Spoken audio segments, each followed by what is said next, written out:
tarde a todos. A Fabi já adiantou a apresentação, né? A gente vai falar então um pouquinho sobre o racismo, que é um tema que faz parte desse nosso projeto. E, num primeiro momento, falar sobre o racismo nos remete a um sentimento de repulsa, de dor, né? De constrangimento. Mas, neste momento, nós não queremos deixar esse tema pesado para nenhum de nós, né? Mas que sim, que a gente possa aproveitar a oportunidade para se abrir, né? Abrir as nossas mentes, os nossos corações. E como eu disse, assim, quando eu fui convidada para fazer essa palestra, eu não me senti assim de pronta, assim, pronta, né? Não sou ativista, nunca fui ativista, né? Mas é interessante como eu logo falei assim, é uma oportunidade para eu estar conhecendo a minha história, é uma oportunidade de autoconhecimento e de conhecimento, por que não dizer, né? De fato, do que envolve essa minha melanina, né? E pensando nisso, a gente vai começar falando de representatividade. E a gente chega no Cadê? Acho que todos já leram o livro Cadê? Já? Pois é. E o que esse livro tem a ver com essa representatividade? É porque quando eu comecei a ler este livro, eu me deparei com uma pessoinha que lembrou a Sandrinha, que começou a frequentar o centro com 4 anos de idade. Lá eu encontrei a Sandrinha. E aí eu não sei se vocês lembram, mas essa daqui, ela é a Joana. A Joana de Ângeles, que não é do Divaldo, mas é a do Itajubá, né? E essa daí sou eu quando comecei a frequentar o centro com 4 anos. A gente nos parece? Parecidas, né? Bom, e a Joana me inspirou a fazer então uma pesquisa. E a gente vai falar que essa árvore bonitinha que a gente tem da descendência, a gente tem aí o significado de descendência no dicionário. E aí a gente vê a série de indivíduos que procedem de um tronco comum, filhos e filiação, né? Eu acho que a gente tem aí 2 reflexões, né? A primeira é que somos filhos do mesmo pai. E a segunda é de que, além de nos transformar, a gente também pode contribuir com as próximas gerações. Então, eu acho que aí está um ponto importante da nossa capacitação, né, da nossa busca incessante em nos melhorarmos. Bom, e aí, já que a gente falou de um pouquinho de descendência, eu quero saber agora a ascendência. Quem tem ascendente em portugueses, por exemplo? Italianos? Alemães? Qual mais que tem que eu não falei? Lituano, difícil. Francês? Espanhóis? Húngaros? Ó. Então, gente, e aí a gente se depara com uma situação interessante, né? Esse é um exame de DNA que eu fiz há alguns anos atrás, assim, por pura curiosidade, né? Foi feito num laboratório Genera, que é o primeiro aqui no Brasil que faz esse tipo de exame de ancestralidade. E aí a gente se depara com... Eu fiz um print aí de algumas informações. Então, no meu DNA, eu tenho 46% Europa. Eu tenho... Vamos ver qual que está aqui. Acho que esse aqui fica melhor. Aí a gente chega... Eu tenho 39% África, 9% do Oriente Médio e 6% das Américas. Interessante, né? Essa sou eu. Essa sou eu. E aí a gente fica com essa pergunta, né? porque como será, né, essa questão? A gente tem aqui uma fala da Djamila Ribeiro, que ela cita em um dos seus livros, que quando ela era pequena, ela pensava que os negros eram descendentes de escravizados. E realmente a maioria dos negros sabem muito pouco sobre a nossa ascendência. E aí, a gente então, eu e Joana, resolvemos mergulhar um pouquinho na história da África. E aí a gente quer saber qual é a primeira imagem que vem na mente de vocês quando vocês pensam no continente africano. Pensou no continente africano, qual é a imagem que vem? Para mim é do próprio mapa. O mapa. O continente mesmo, né? Os negros escravizados. Negros escravizados. Doenças, pobreza, fome. Você lembra dos animais, da natureza. Mas tem um coelho também lá. Oi? Tem um coelho também lá. É. Tem, né?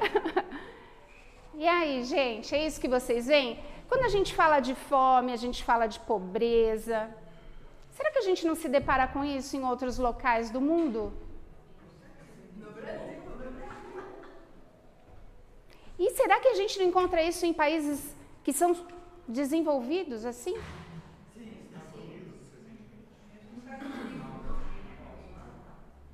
Então tem em todo lugar, né? Mas a gente ainda tem esse start de falar em África e pensar em algo que nos remete à pobreza, à fome, à miséria, né? Isso é para a gente também estar pensando um pouco, né? E a gente tem aí, a Chimamanda, ela é uma escritora nigeriana. E ela fala do perigo de uma história única. Ela diz que a história única reforça o quanto somos diferentes, ao invés de como somos semelhantes. E aí, é bem interessante essa fala dela, porque ela cita, eu assisti uma palestra dela, onde ela fala assim, que ela, com 19 anos, ela foi morar nos Estados Unidos, e a colega de quarto dela, assim que quando ela chegou, vendo que ela era africana, a colega de quarto pediu que ela, falou assim, nossa, de que tribo você vem? Qual é a música da sua tribo? E aí ela mostrou uma playlist onde tinha lá Mariah Carey. Como assim? Aí, uma outra questão, não saber, achava que ela não sabia usar um fogão. Ela questionava o porquê, assim, por que você fala tão bem inglês? Porque no meu país, nós estudamos na escola desde cedo inglês. Então aí é por isso que ela fala que a história única faz isso, ela reforça uma diferença que na verdade nem sempre não existe, né? Então assim é importante a gente ressaltar essa questão dos africanos, porque a história que nós conhecemos foi uma história contada pelos ocidentais. E ouvir a história dos africanos contada por africanos é bem diferente. Porque os ocidentais contam sob o ponto de vista deles. E os africanos contam sob o ponto de vista deles, vivenciado. Então é bem diferente, né? E ela tem... As histórias podem destruir a dignidade de um povo, mas histórias também podem preparar essa dignidade, reparar essa dignidade perdida. Justamente por conta disso. Gente, qual que é o nome do nosso projeto? Diferente, só que não. E aí, a gente tem, os africanos cultuam a grandiosidade da natureza, a comunhão dos povos, a comunhão com Deus. Os africanos acreditam que são a natureza, visto serem criação divina. Eles têm uma relação com a natureza impressionante e é apaixonante quando você começa a estudar. É muito interessante.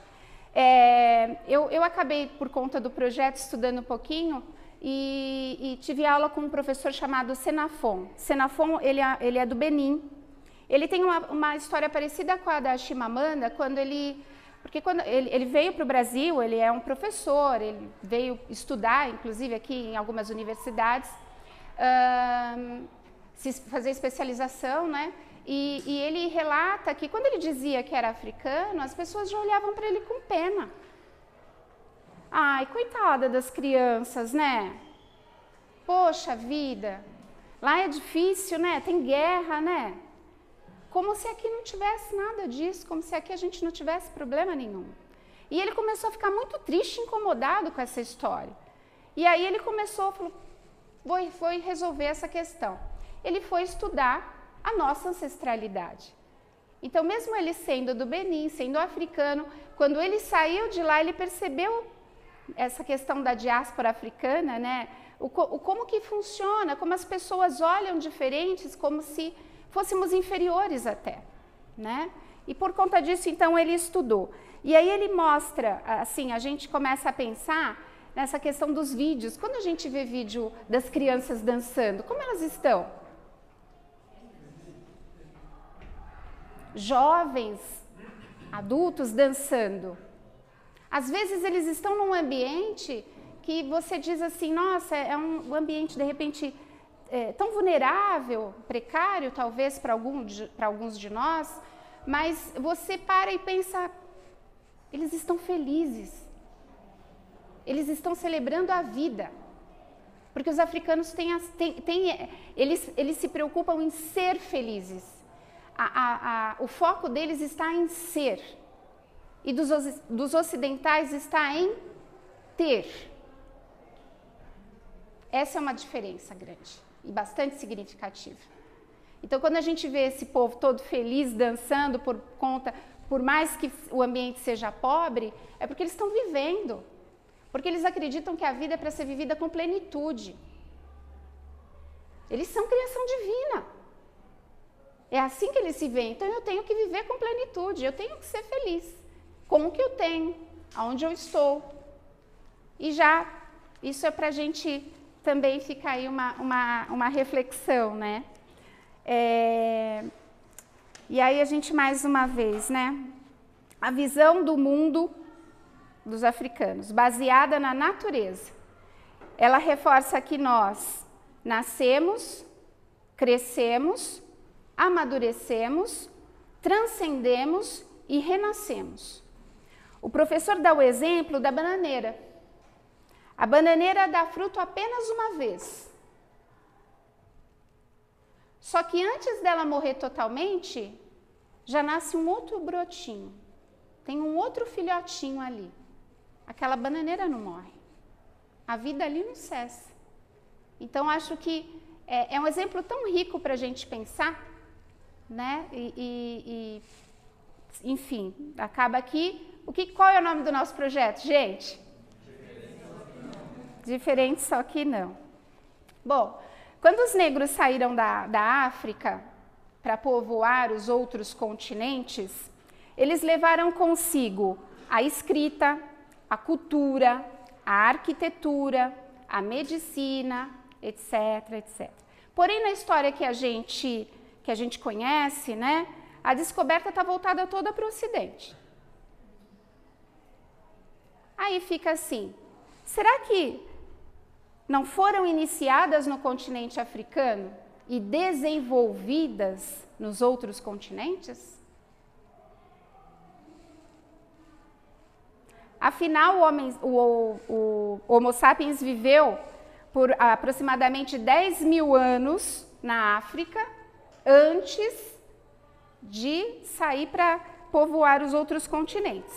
Será que nesses 10 mil anos eles não aprenderam nada? Não desenvolveram nada? Não criaram nada? Então, assim, eu acho que eles tiveram bastante tempo para evoluir, né? Para desenvolver muitas coisas. E aí vem uma questão, né? Será que os ocidentais nunca dependeram dos africanos? Será que eles nunca aprenderam nada com eles? Será que eles não pegaram nada do continente africano? Então, esse é o perigo que a Chimamanda fala. O perigo da história única.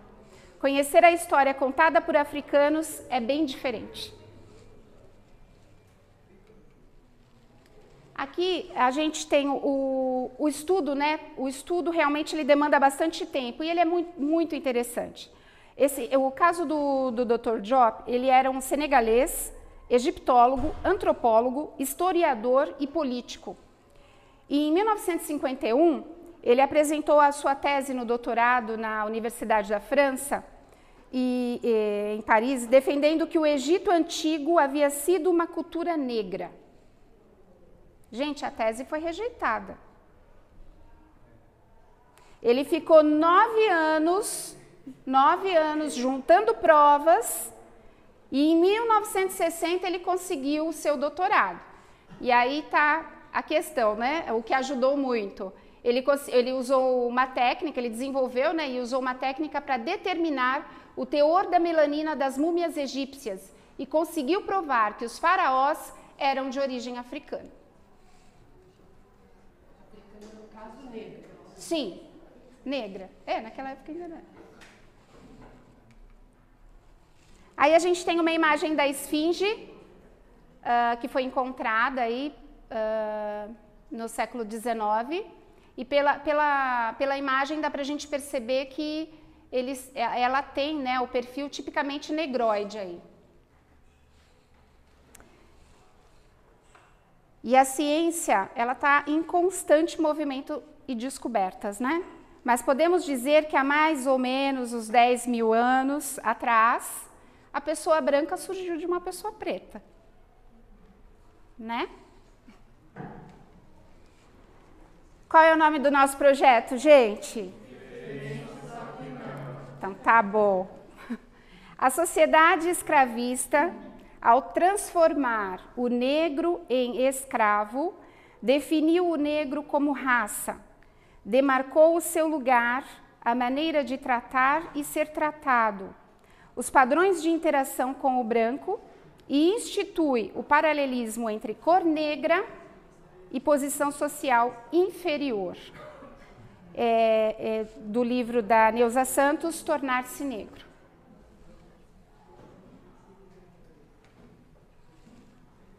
E desde então, o conceito do negro é de dor, negação e sofrimento. Os ocidentais nos transformaram em mercadoria. Naquela época, para o Ocidente, existia uma rota, uma única rota. Porém, nós sabemos que o mundo é plural. Precisamos derrubar muros e ampliar a referência de tempo, pois esta limitação nos restringe a pensar no negro como raça inferior ainda nos dias de hoje. Não estamos acostumados a enxergar o colorismo das nossas peles com naturalidade. A luta foi árdua e, apesar das leis, ainda sentimos na cor da nossa pele o grito de liberdade. E no Brasil, a gente tem a ideia de que a escravização foi branda, mais branda do que em outros lugares, o que nos impede de entender, como alguns acreditam, viu, Francisco? O que nos impede de entender como o sistema escravocrata ainda impacta a forma como a sociedade se organiza. É necessário reconhecer a violência sofrida durante o período escravista. Por exemplo, a expectativa de vida de um homem escravizado no Brasil era de 25 anos. Nos Estados Unidos, 35. Então, a prática antirracista ela é urgente e ela se dá nas atitudes mais cotidianas. O Brasil é a maior nação negra fora da África e a ausência de pessoas negras em espaço de poder deveria ser algo que despertasse em todos nós o quanto ainda precisamos evoluir. E aí a gente tem uma frase do Munanga, que é um antropólogo e professor brasileiro congolês, que diz: ecoa dentro de muitos brasileiros uma voz muito forte que grita: não somos racistas. Racistas são os outros. A gente cresceu ouvindo isso. Não, a gente aqui ninguém é racista. É só você fazer o que eu quero, ficar quietinho no seu lugar e está tudo certo. Não é racismo, né? Então, reconhecer o racismo é a melhor forma que a gente tem de combater. E não tenhamos medo, como disse inclusive a Djamila, das palavras branco, negro, racismo, racista, pois é de suma importância nomear as opressões, já que não podemos combater o que não tem nome. A palavra pode ser um tabu, pois o racismo está em nós e nas pessoas que amamos. Afinal de contas, nós crescemos numa sociedade racista. E é preciso notar que o racismo ele é tão presente na nossa vida, na nossa sociedade, que muitas vezes ele passa despercebido. E o silêncio é cúmplice da violência. E como sabemos, o combate ao racismo é um processo longo e doloroso para muitas pessoas. E aí a gente tem o que de fato cada um de nós tem feito e pode fazer pela luta antirracista. Todo mundo tem um lugar de fala. Todo mundo fala, né, a partir de um lugar social. Então a gente pode sim ouvir alguma coisa e não concordar com aquilo e de uma forma educada colocar o nosso ponto de vista. Estar atento às nossas próprias atitudes e disposto a enxergar os privilégios. Algumas atitudes simples podem ajudar as novas gerações, como apresentar para as crianças livros com personagens negros, que fogem dos estereótipos, e isso, inclusive, tem uma lei, há 20 anos essa lei, inclusive, essa lei tem 20 anos, é a lei número 10.639, que alterou a Lei de Diretrizes e Bases de Educação para incluir a obrigatoriedade do ensino da história africana e afro-brasileira. A gente pode investigar na escola dos filhos e dos netos, dos sobrinhos. Como é que está isso? Como é que está esse movimento? E por que não eu? Esse convite também fica para mim. Por que não eu começar também a ler alguma coisa sobre essa cultura, né? Sobre essas personalidades? E se disserem que ser antirracista é ser chato, faz parte do processo. A gente é chato mesmo. Eu comecei a ficar chata depois que eu comecei a estudar. Não que eu não fosse, mas agora um pouco mais. Então, assim, gente, a equipe diversificada, ela aumenta o potencial produtivo, seja na escola, na universidade ou em uma empresa. Qual é o nome do nosso projeto? Pois é. A desvalorização, a negação ou o ocultamento das contribuições do continente africano e da diáspora africana ao patrimônio cultural da humanidade, elas contribuem para o rebaixamento da autoestima que o racismo e a discriminação provocam no cotidiano escolar.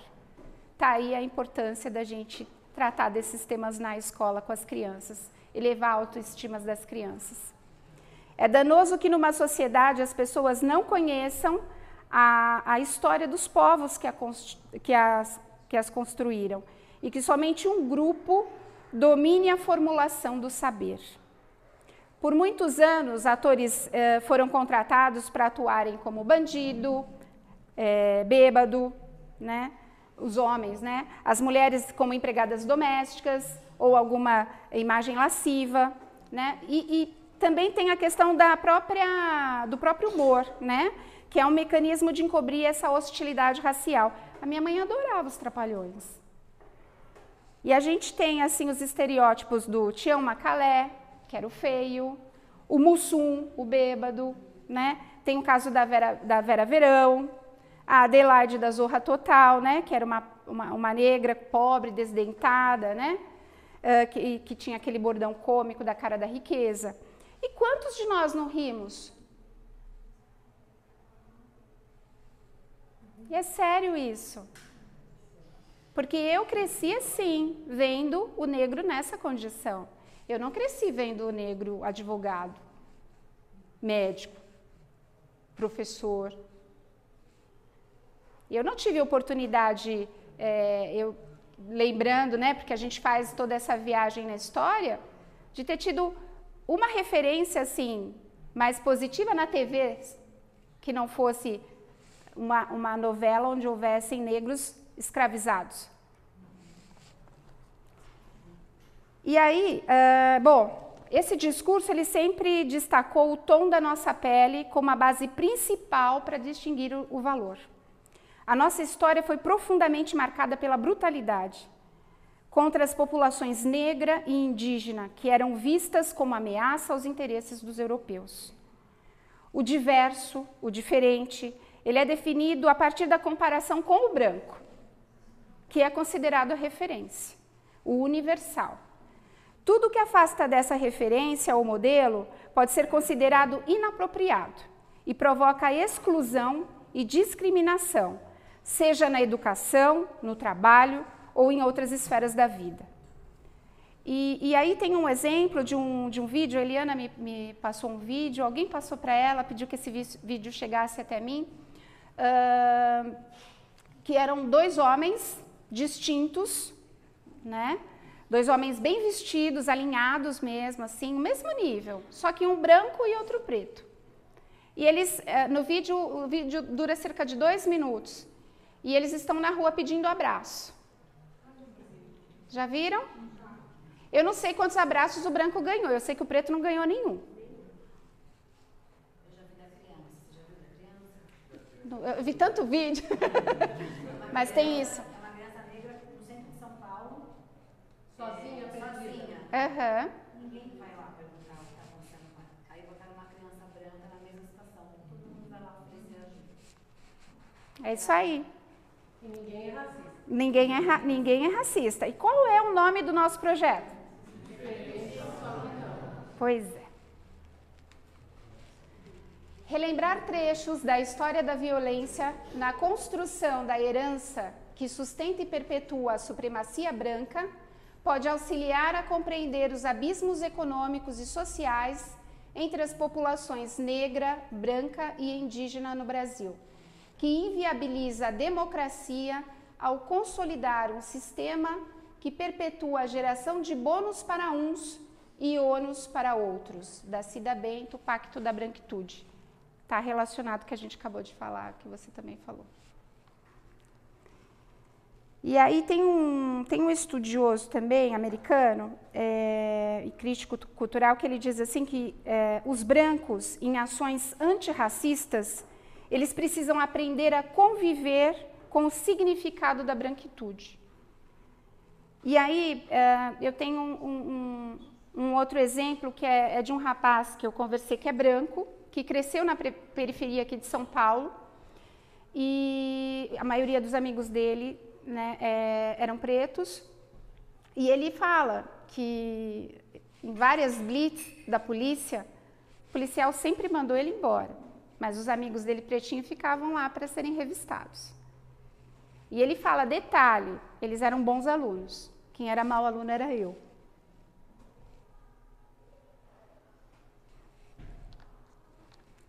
E aí, gente, qual que é o nome do nosso projeto? Diferente, só que não. Olha, a vida é tremendamente pedagógica, né? Nós tivemos a oportunidade de participar de um encontro espírita, agora em julho, lá em Sacramento, e no Colégio Allan Kardec. E aí a gente foi dar uma volta, né, e a gente acabou conhecendo uma voltinha, eu vou falar das voltinhas. E a gente conheceu esse museu. Bom, a gente estava lá vendo os objetos antigos e tudo bem, né? Só que quando eu me deparei com esses objetos, aí eu falei, caramba, acho que meu pai usava esse Presto Barba aí, um bem parecido. E aí eu olhei e falei, cara, tem uma chapinha, tem um pente quente. E aí pronto, a Déia passou por aí E foi bem interessante. A Déia passou pelo mesmo lugar que eu. Você também, né, Fabi? Uhum. E ok, passaram e saíram. Eu passei e fiquei. Porque quando eu me deparei com a chapinha, ok, que eu lembrei do meu pai, mas aí quando eu parei e olhei a chapinha e o pente quente, aí eu lembrei da minha infância. A sua tia também? A minha tia fazia isso comigo. E aí eu lembrei dela na hora. E detalhe, quando a minha tia, quando a gente gritava que queimava o couro cabeludo, a gente tinha que ouvir, pra ficar bonita tem que sofrer. Então, tinha todo, né? E a gente ficava, tudo isso para ter o cabelo espichadinho, né? Ter o cabelo liso. E a minha tia, e é interessante, assim, até tem um outro vídeo que fala da importância de negros estarem por trás, não só na frente das câmeras, mas atrás também, nos roteiros, porque tem a vivência. Para elas, ok, passou e foi, mas para mim, quanta coisa veio, né? Então isso foi bem interessante, né? E essa imagem aí, antes de vocês saberem de onde é, a gente também, a nossa pousada ficava bem próxima do Centro Espírita, fundado pelo senhor Mariano, que é tio do Eurípides Barçanufo. E nós tivemos uma experiência linda lá fora do centro, o centro estava fechado, isso foi no domingo de manhã. A espiritualidade trabalha em silêncio, né? A gente saiu despretensiosamente para conhecer e de repente as coisas foram acontecendo. Eu não sei dizer, mas até, eu não sei se é tataraneta, se é, o que é, mas enfim, é da família do senhor Mariano, estava lá. E aí ela abriu essa casa, que é a casa que ele morou, que a gente teve a oportunidade de conhecer. E foi muito interessante esse passeio, eles estão restaurando, inclusive, a casa do tio do Eurípides para visitação, né? Então tem objetos antigos, fotos, e é bem interessante o passeio, mas assim, a riqueza toda está no bate-papo, está na troca. E a gente, assim, nós fomos muito felizes com esse encontro com essa pessoa que começou a contar histórias. E assim, essa foto a Déia tirou de dentro da casa dele, né? E foi muito interessante porque ela contou a história e daqui a pouco a gente falou um pouco sobre essa questão racial e ela falou assim, então, tudo começou com uma escravizada corajosa. Porque a história do senhor Mariano é muito interessante, a avó dele foi uma mulher escravizada. E corajosa, porque depois que ela teve o filho, ela saiu, foi embora.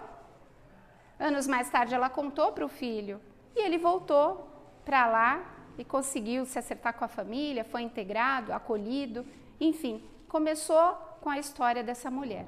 Então ficou bem marcante para a gente. E qual que é o nome do nosso projeto? Diferente, só que não.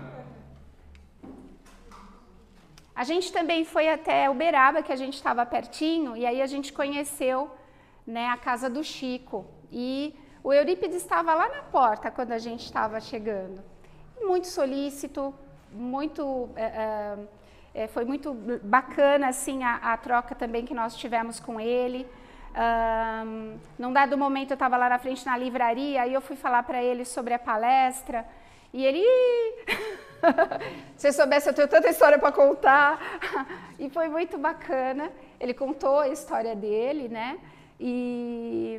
Mas assim, o que é interessante, né, que ele falou, ele é um cirurgião, né, dentista, e ele fala que era muito comum as pessoas ligarem no consultório para marcar consulta, e aí quando chegava lá se deparava com ele. E aí causava aquela estranheza toda, né? E uma coisa bem marcante que ele me falou foi do Dr. Odo Adão. O Dr. Odo Adão, ele é um cirurgião plástico, né, renomado. E Dr. Odo Adão, ele foi o primeiro negro a se formar na faculdade ali do Triângulo Mineiro, né? Acho que é dessa forma, que não sei como que é hoje lá, mas era do Triângulo Mineiro. O primeiro negro a se formar. ele não participou da formatura dele. O jockey, ele foi barrado, porque ele era preto. Complicado, né? Já pensou? Você ser médico e ser barrado na sua formatura? Isso quem me contou foi o Eurípides Higino, que fica registrado aqui. Foi o Eurípides Higino que comentou isso comigo. Inclusive, ele fala que num dado, o Dr. Ivo Pitangui, ele era um frequentador assíduo da casa de Chico. E ele apresentou Dr. Odo ao Ivo Pitangui e, inclusive, depois o Dr. Odo foi fazer especialização com o Dr. Ivo. Então, foi bem interessante. Ele tem uma carreira promissora. Eu procurei algumas coisas sobre o Dr. Odo, inclusive para saber dessa história, ouvindo da boca dele, eu não localizei, mas assim, ele falando sobre racismo, ele teve uma postura, como eu posso dizer, ele é muito discreto, né? Então, a única coisa que eu vi assim, dele foi um relato dele no aeroporto, ele falando que um funcionário do aeroporto chegou para ele e falou, ele gosta muito de viajar. E esse funcionário falou assim, ué, mas por que você tem tantos carimbos no seu passaporte? Por que você viaja tanto? Ele respondeu, porque eu compro a passagem e porque eu pago o hotel.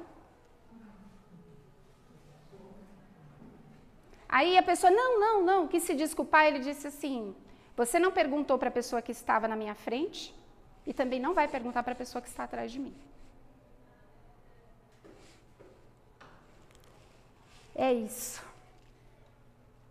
Somos o quê, gente? Diferentes, só que não, né? Aí tá minha mãe e meu pai. Vou falar um pouquinho da minha história, porque isso faz parte do processo, né? A minha mãe e o meu pai, eles se conheceram no interior de São Paulo, em Oswaldo Cruz, uma cidadezinha, né, do interior. E eles se casaram em 1959.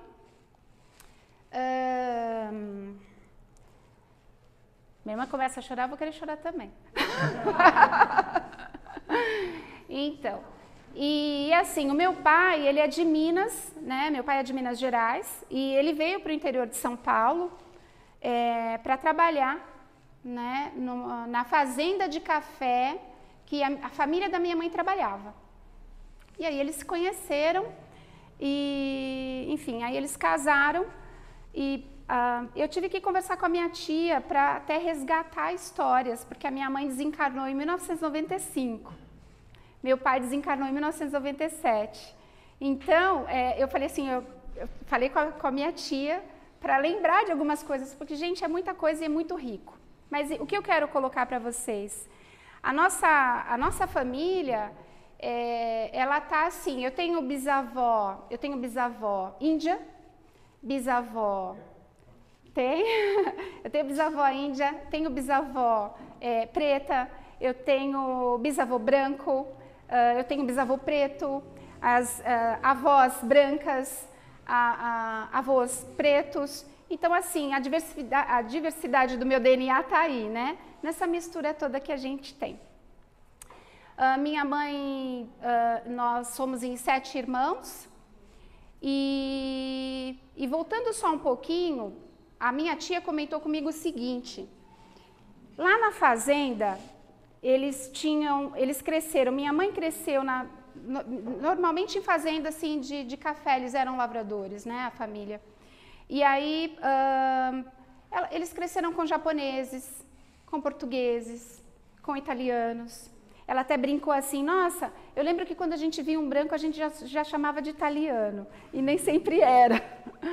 Então, assim, eles conviviam todos juntos, trabalhavam juntos. No caso, a minha mãe, a minha tia, né, é uma família grande também, eles estudavam numa escola dentro da fazenda. Então, dentro da fazenda tinha uma escola e todo mundo estudava junto. Então, ela falou que todo mundo brincava junto e estudava, enfim, ela não consegue perceber, ela não consegue me dizer se em algum momento ela se sentiu discriminada. Mas eu perguntei, não tinha nenhum xingamento, tia? Ah, tinha. Era comum você ouvir às vezes, né? Neguinha do cabelo duro, ou neguinho atentado. E, assim, Nesse momento eu senti assim, o silêncio, né? Aí senti aquela questão do racismo estrutural, que você, tudo bem, a normatização dos xingamentos.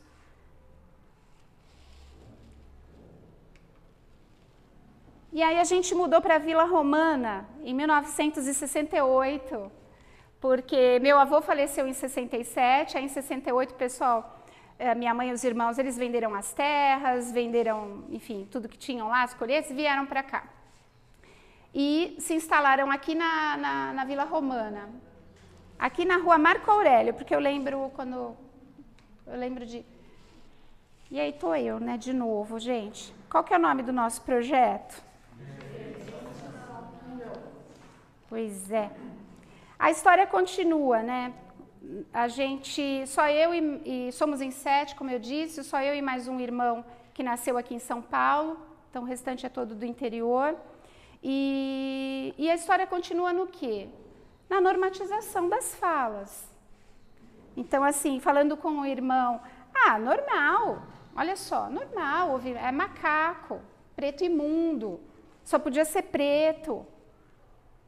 Normal isso. É normal assim, eu estou tentando me controlar.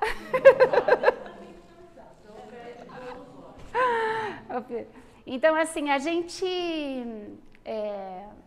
gente cresce com essa forma de tratamento, né? E a gente procura driblar, né, da melhor forma possível. Porque a minha família, eu percebi que pelo histórico, realmente nunca foi uma família ativista. Ninguém era de brigar. E ninguém brigou nessa família. Pelo menos o que eu ouvi. Por que não brigava? Porque eles não davam nome para aquilo que a gente falou lá atrás. Né? Eu não posso brigar com alguma coisa que eu não sei que está acontecendo, que eu não estou dando um nome. Né? O racismo estrutural é isso aí. Então, assim, comigo também várias vezes aconteceram coisas, e a gente, até a ponto de você... queira me controlar. Aguinha, né?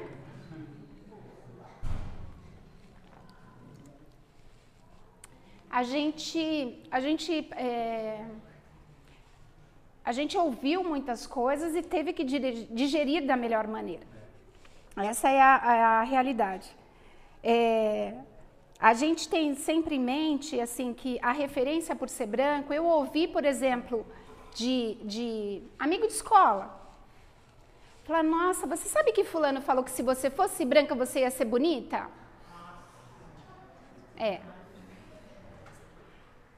E aí a gente tem que lidar com isso e falar, ok. E quando as pessoas falam assim, não, mas você não é preta. Você não é preta. Você é morena. Mas por que falam isso? Porque você tira o branco como uma referência, como se o branco que fosse o correto. Como se o branco tivesse, né? O branco é a referência de beleza.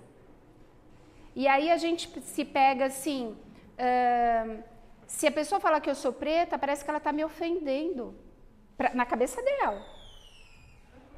Seria uma ofensa, né? Pare agora para refletir. Você entendeu, Ana? Pare agora para refletir. É igual chegar e falar, nossa, você é branquinho, né, meu? Nossa.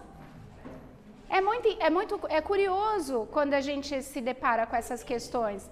Às vezes o fato de você não falar que a pessoa é negra, parece que você está, não, eu não posso falar que ela é negra, porque senão negro é muito ruim, é ofensivo, né? Lembra do que a gente falou?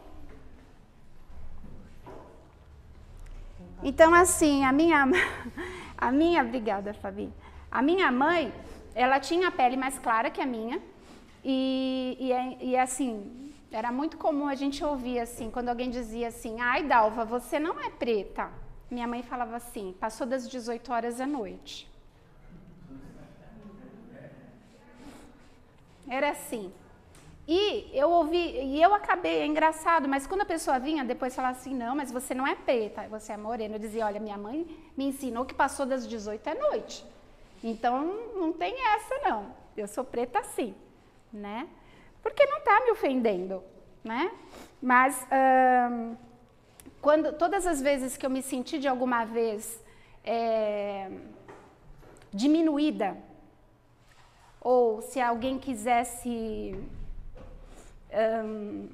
medir, é muito comum, gente, muito comum você entrar no lugar, a pessoa te olhar do pé à cabeça.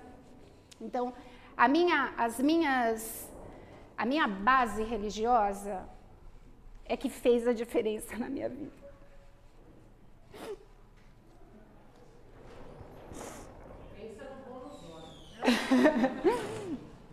Porque eu era gentil e educada. A minha resposta sempre foi essa. Não foi de brigar, mas ser gentil e educada. Desculpa.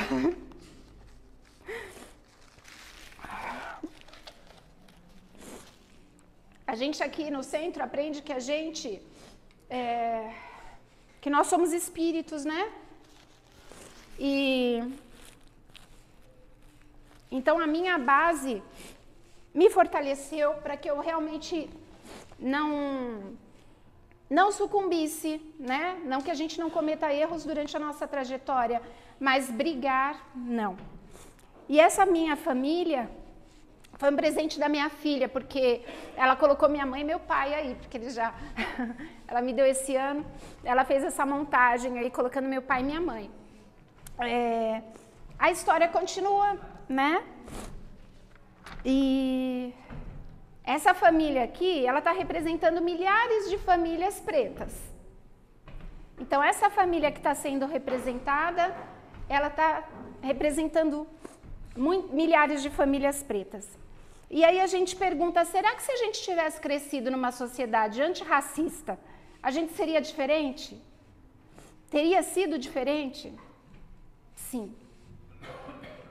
Teria. Porque ter que se esforçar para se enquadrar em padrões, para ser aceito, não é tarefa fácil. Esta foi a realidade de muitos de nós, que crescemos com complexo de inferioridade. O tema é complexo, porque nós precisamos quebrar muros concretados com a indiferença, intolerância e prepotência. Demanda tempo para uma nova construção.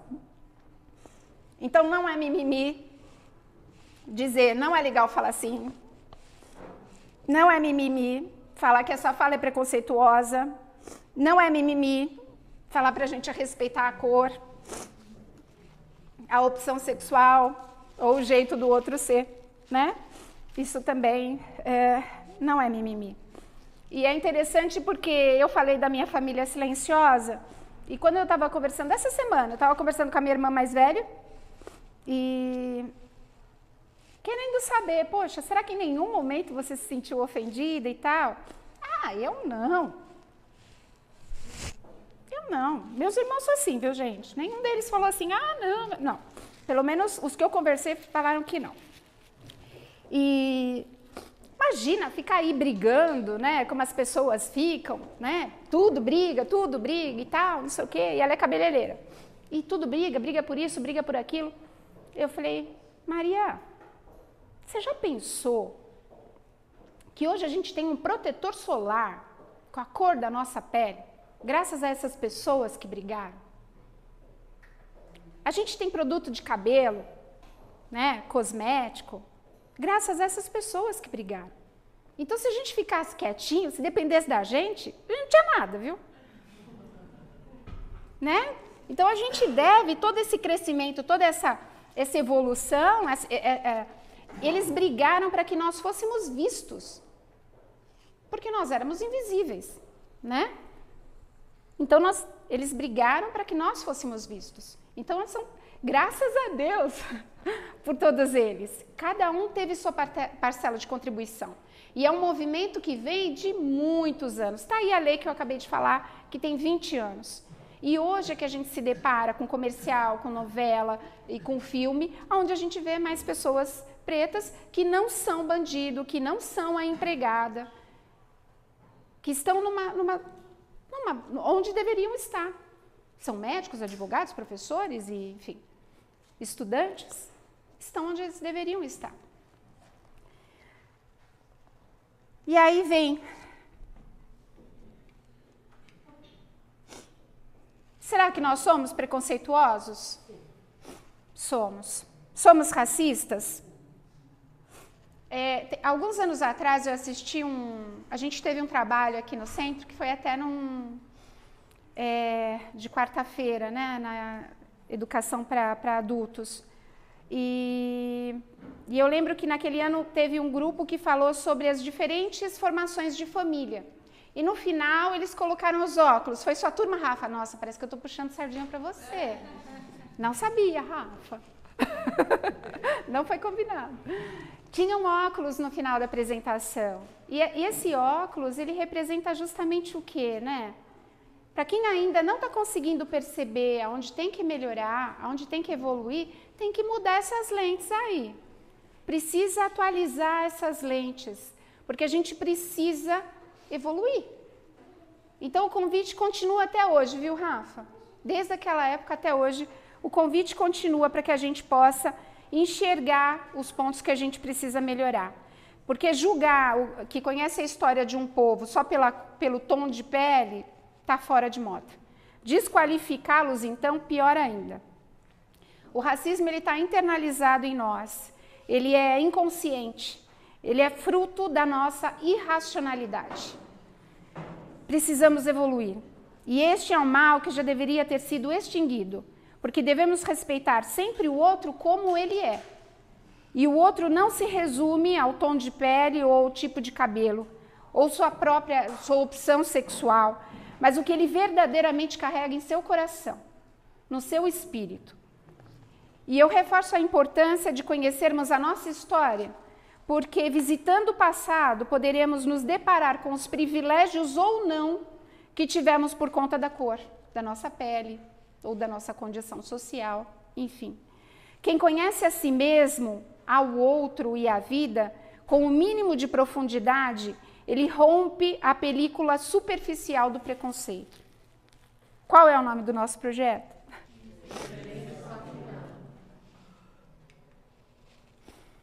O homem de bem é bom, humano e benevolente, para com todos, sem distinção de raças nem de crenças, porque em todos os homens vê irmãos seus. Do Evangelho, né? Aí a gente tem a Cora, que há muros que só a paciência derruba, e há pontes que só o carinho constrói. E aí, somos diferentes? Só que não. Porque o amor nos une.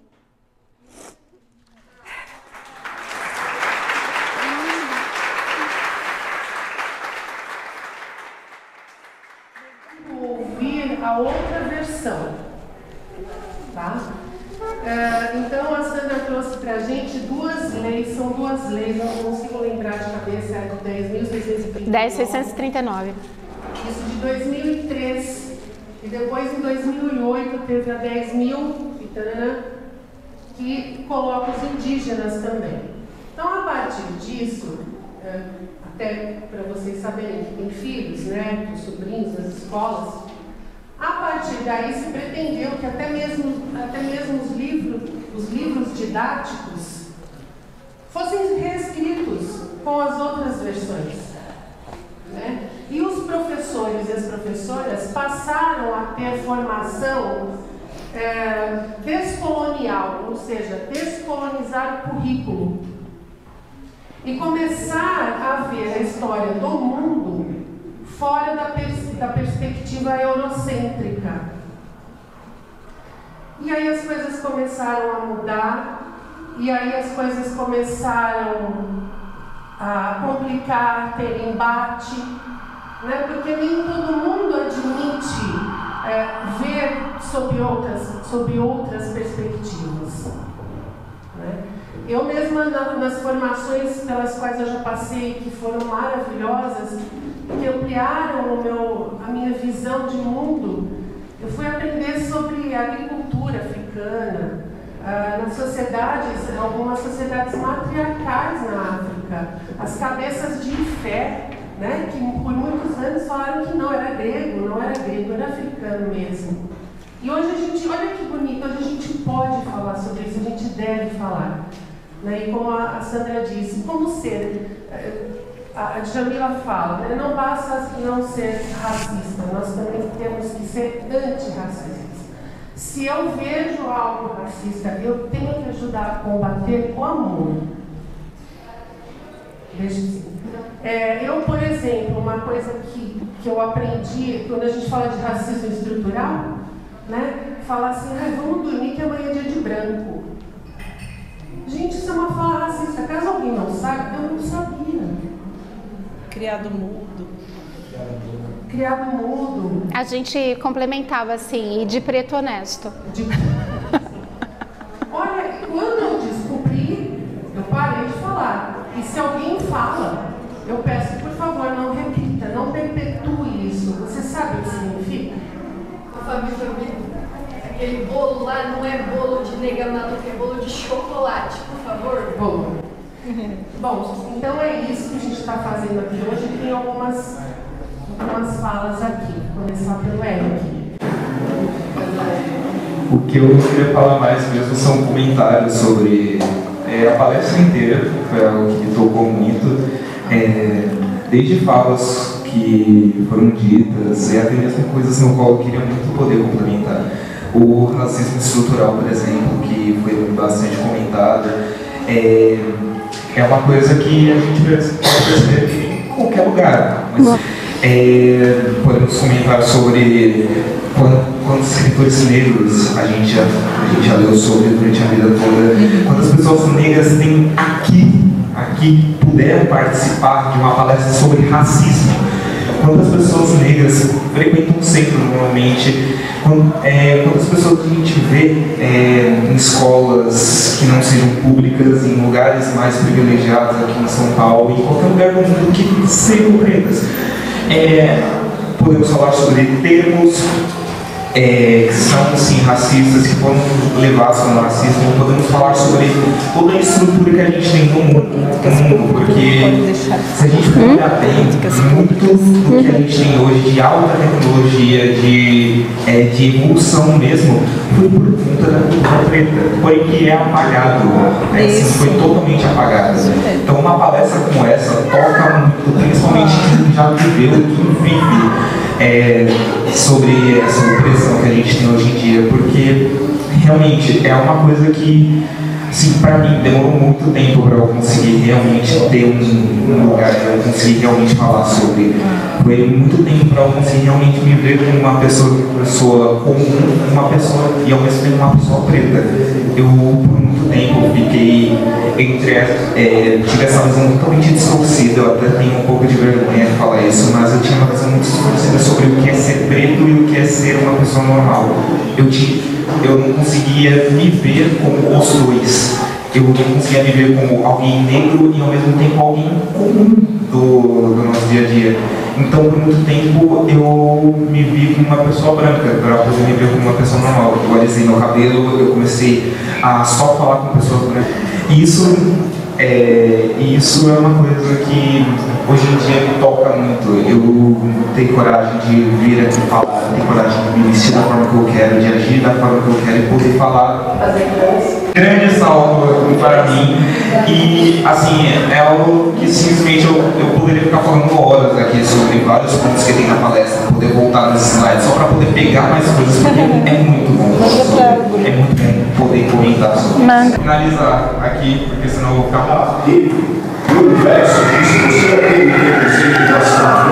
Eu cresci no meio dos brancos, como é que eu posso olhar de uma forma diferente? Então, é o que a gente conversou, minhas amigas são brancas, né? Então, a maioria, eu convivi a minha vida toda com a maioria branca, então eu sempre fui a minoria. Então, era aqui no centro, na escola, na faculdade, no trabalho, então eu sempre fui a minoria preta. Então, meu convívio sempre foi com os brancos, eu nunca tive problema, porque eu também, eu acho que por isso que está na minha base religiosa, esse trabalho foi muito importante para mim, por conta assim de eu conseguir me enxergar, de fazer essa viagem fundo mesmo, Porque para mim eu sou uma mulher.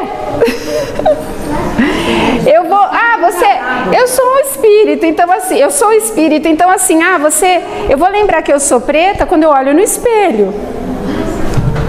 Porque no mais eu não vou, eu tô aqui, eu tô me relacionando com as pessoas, então eu não olho, esse é branco, esse é preto, esse é amarelo. Nunca tive esse problema. E racismo invertido não existe, porque branco não foi escravizado. E dessa pergunta mesmo, só pode falar. Falando em uma questão histórica, porque eu quero ser historiadora, então enfim, só, né, não tem como existir racismo inverso se o branco sempre foi o colonizador. O que é colonizador? É aquele que impõe a sua própria cultura. Então não tem como existir isso. Só assim, a minha família é tão grande quanto a sua. Somos 7 irmãos, 4 pretos e 3 brancos. Preto mesmo, né? Você fala, minha mãe é um pouco mais clara do que eu, e meus irmãos são muito mais que você.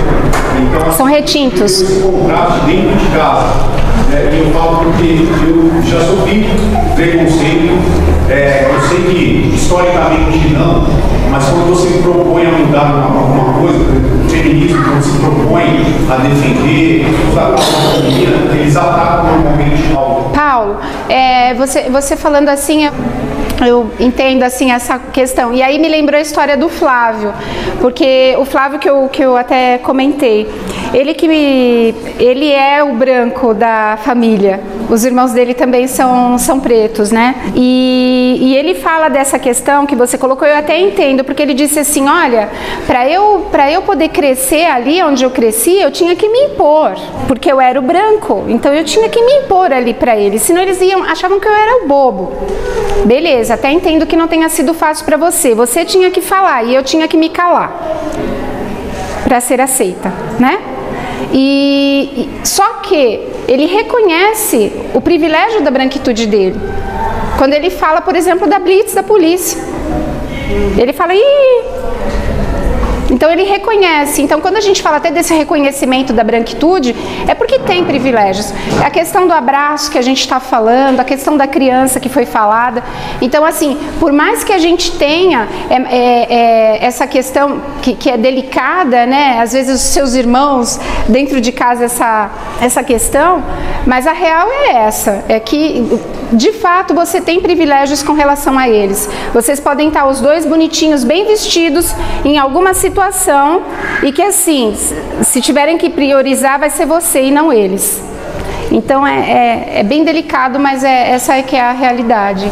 Eu queria parabenizar. Não fala, senão eu choro. A sua palestra foi excelente. Obrigada, Paty. Tem essa importância de trazer com a emoção. Porque quando a gente tem um parceiro ali de caminhada, um colega de caminhada, que está passando por alguma coisa, eu acho que sensibiliza os nossos corações. Porque a gente passou por momentos de muito ódio, de muito embate entre os diferentes, né? Inclusive na história recente. E eu acho muito importante que isso seja dito num ambiente branco, como é este aqui da Vila Romana, né?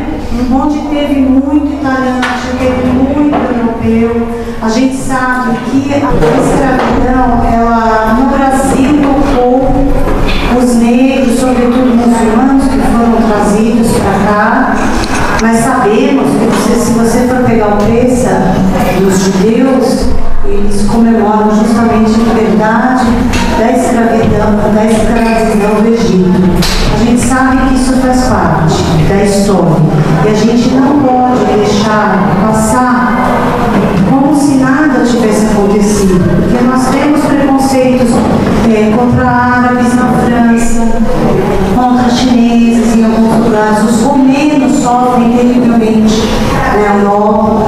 Só que quem tem os privilégios não quer abrir mão dos privilégios. E pensando nisso, eu gostaria que você comentasse, e aí eu também vou colocar a questão das cotas, né? Que tem que ficar muito claro que ninguém está sendo colocado porque é incompetente. Pois é. Se fala de uma advogada negra, branca, negra ou mulher, e não branca ou branco, homem branco no Supremo, a gente tem que lembrar que não é porque ela é uma mulher negra, mas é porque ela tem currículo e era para ela estar lá e ela não está. E nós brancos temos que nos lembrar disso, que a chance é muito diferente de entrar no vestibular, de entrar no Supremo, de entrar, sabe, numa empresa que não é concurso, porque no concurso o cara faz a prova e passa. E na empresa, muito pouco tempo atrás, se tinha boa aparência. Eu queria que você comentasse um pouquinho, mas sem querer pôr muita linha na frente, a gente está no ambiente de amor. Não, eu posso comentar assim, quando eu fui fazer faculdade, por exemplo, eu tive que fazer na raça, né? Eu já tinha meus filhos, era separada, enfim. Mas eu fui fazer, era uma coisa que eu queria e que era importante para mim. Então eu fui fazer a faculdade e a gente não fui beneficiada com essa questão da cota, né? Então quando surgiu essa questão da cota, no primeiro momento, e eu acho que faz parte, né, quando a gente não sabe, é a questão da ignorância mesmo, eu pensava, caramba, né, eu tive que para poder pagar a faculdade, e agora as pessoas estão pensando, eles pensam o quê? Que preto não é capaz? Que, né, a sua fala, que preto não é capaz? Que preto não pode conquistar? Não estou entendendo isso. Só que aí, obviamente, né, eu cresci na maioria branca, então assim, é diferente de quem cresceu lá na periferia e cresceu realmente assim, as escolas, enfim, uma condição bem diferente da minha, e ter essa vontade de estudar e não ter oportunidade. Então assim, eu acho que as leis que até a gente colocou aqui, a gente não leu sobre elas, mas eu acho que as leis é justamente para colocar essa obrigatoriedade, né, dos direitos das pessoas, né? E assim, questão de ser racial, a questão do indígena também é justamente por isso, é porque abre realmente dá oportunidade para quem quer, eu quero estudar, então olha, você pode ser beneficiado dessa forma. Então eu acho que é mais do que justo, porque na verdade eles estão tentando reparar todo o atraso que houve lá atrás, uma dívida histórica, né? O Emicida fala alguma coisa do tipo assim, tipo, vai ter que ralar muito, passar muito tempo para a gente poder, né, reparar toda essa questão, né? Então eu acho que faz toda a diferença. E só para comentar, tenho duas sobrinhas netas, que fazem parte de um projeto, são escolas particulares, não é a mesma, mas eu achei muito bacana, sabe? Porque eles têm esse projeto na escola particular e eles dão bolsa para essas crianças, sabe? Para crianças negras e indígenas. Então é bem legal, porque está dando oportunidade de criança ter uma qualidade na educação e, enfim. Oi, Francisco, você quer falar comigo? Você já falou um pouquinho, né? A escravidão, ela não é oportunidade de emprego. Sim, não. Na época dos judeus, né? Ou nas guerras da Europa, os europeus escravizaram os próprios europeus. Agora, de fato, no Brasil a escala é tremenda. E a gente sofre isso. Os índios, né? Os próprios índios, a gente sofre isso até hoje. De qualquer forma, o conceito para ser combatido indiscutivelmente. Agora, fica ali na sugestão da leitura do Lourenço do Gomes. Oi, Rafa. Pergunta: o quanto atrasou, entre aspas, sua luta ter crescido numa casa espírita onde você aprendeu que todos são iguais? O quanto atrasou? Mas é isso que eu falo, a minha base é tudo, né? Eu cresci nessa casa. Então, todos os momentos marcantes da minha vida pessoal, na dúvida, eu vinha na orientação, entendeu? Então, tipo assim, acho que eu me questionei algumas vezes, poxa, fulano tá brigando e eu tô quieta. né? Mas assim, é o jeito dele. Isso não quer dizer que eu não seja briguenta. Eu até fiquei questionando a questão de militância. Será que eu não sou uma militante só que inconsciente? Porque eu acordo todos os dias, eu procuro fazer o meu melhor todos os dias, eu respeito o meu semelhante, eu procuro auxiliar o meu próximo naquilo que é possível. Eu não sou santa, mas eu procuro colocar em prática aquilo que eu aprendi nessa casa e o que eu ainda aprendo. Então, eu procuro ser coerente, né? Porque não adianta você aprender uma coisa aqui e virar as costas, não. Pra mim é aquela história, a câmera lá tá ligada e assim, é full time, então estão te vigiando o tempo todo. Não adianta você ficar aqui e lá fora você ser diferente, né? Então, eu acho que, muito pelo contrário, eu acho que a minha base, a minha fé, ela me aproximou das pessoas. E aquelas que não eram muito chegadas a mim, mudaram de ideia. Entendeu? Pessoal, a gente vai ter que encerrar.